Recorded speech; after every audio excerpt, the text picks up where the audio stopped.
Good evening, everyone. Welcome to Dread Time Stories. I'm your host, Dr. Phobia, and tonight our story comes from the world of creepypastas. So sit back, relax, and enjoy tonight's tale, The Class. My life has been somewhat ruined by an experience I had when I was younger. I think so often back to that time the experience happened. No one ever believed my story at the time, so I decided to write it down for the world to see. It began really when I was 14 or so, when my family moved. My dad had been offered a job with better pay, and a mere week later, we had sold our house and rented an apartment in the town we moved to. It was summer when we moved, so it was simple starting a new school.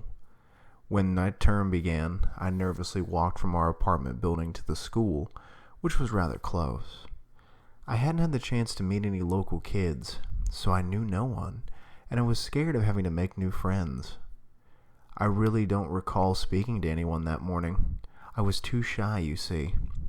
I just took my timetable with a slightly trembling hand and looked to see what class was first. Math, in room 104. I checked the little map, the handout I'd been given, and looked over and over. I couldn't see my classroom number at all. But when no staff were around, I began to panic. Where the hell do I go? I noticed on the layout of the building, there was a whole section to the right of the school that seemed to have plenty of classroom-sized rooms, but no numbers. The class numbers on the far left of the school were numbers 300 through 310. In the center of the building, rooms 200 through 230. I decided my classroom 104 would logically be to the right. I walked down long corridors. Most of the other students were not new, so they had already made it to their class, whilst I contemplated my map. Because of this, the corridors were now deserted. In retrospect, I should have just found the help desk and asked them for directions, but I was so shy I'd rather do it alone. Anyway, I followed the building layout, and at the end of an eerily quiet and long corridor, my passage was blocked by a rather old-looking wooden set of doors that didn't open when I pushed. This seemed wrong, like this part of the building was not meant to be entered. I played with the idea that someone had accidentally shut them, or maybe I just wasn't pushing hard enough.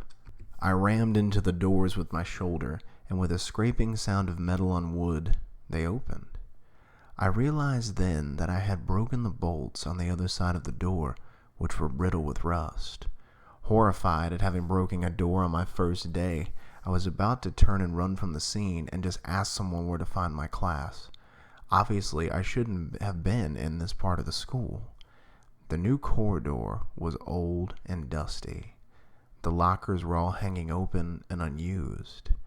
A faint smell of mold hung in the air.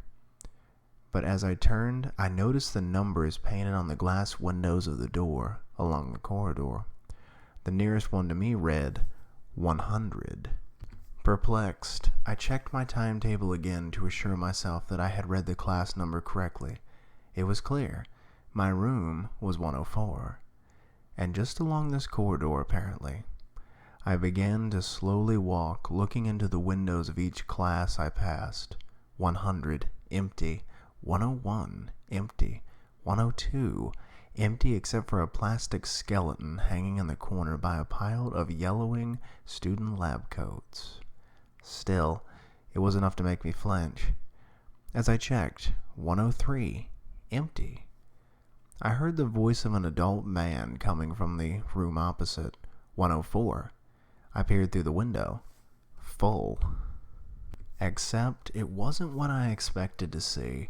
Sure, there was a teacher wearing a worn brown suit and a blue bow tie, and there were students, all focused on this teacher sitting apart from the other old-fashioned wooden tables. What made me pause is what they were wearing. Kids didn't dress like that anymore.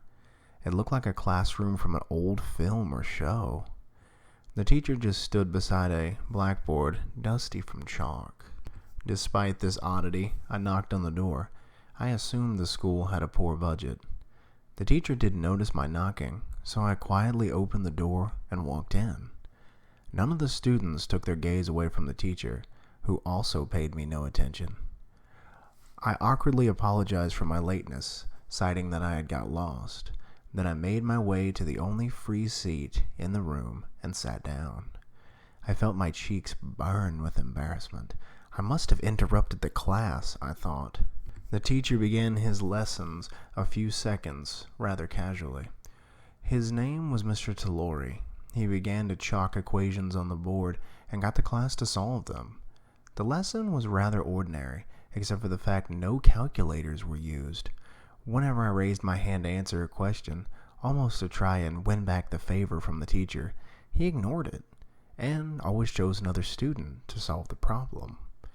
The lesson ended abruptly after what felt like hours, and by the end of it, I was bored and miserable. I just wanted to get home and complain about the way I was ignored. When I left the room, my stomach growled. I looked at my watch and was shocked to see the school day had ended. A whole day of math? Wonderful. I had decided I hated the school. I walked home slowly, going over the day's events in my mind. It was all very weird, but I suppose I would get used to this school eventually. When I got home, my mother was talking on the home phone. Her face displayed confusion. She heard me come in and frowned when she saw me. She looked somewhat angry and asked whoever was on the other end of the phone to hold. Then she accused me of skipping school. Confusion followed.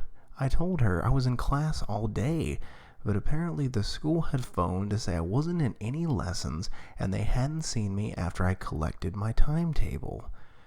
I said I was in Mr. Talori's class in room 104 all day. I must have missed the register when they thought I was late. My mom paused and told the school on the phone my story. Her expression froze after a few seconds, and she looked at me rather worriedly. She hung up the phone and told me what the school said. Mr. Talori had not worked at the school in 38 years. Apparently, room 104 was part of an abandoned section of the school that hadn't been used since a school shooting nearly 40 years ago. The school thought I was playing some kind of sick joke. That night, I went on the web to find out what the school said was true. Quickly, I found old newspaper articles about the school massacre that had been archived. Apparently, someone walked into the school with a hunting rifle and shot the whole class dead. He blocked the doorway and shot everyone in the math classroom. A grainy old photo showed the class where the murders happened.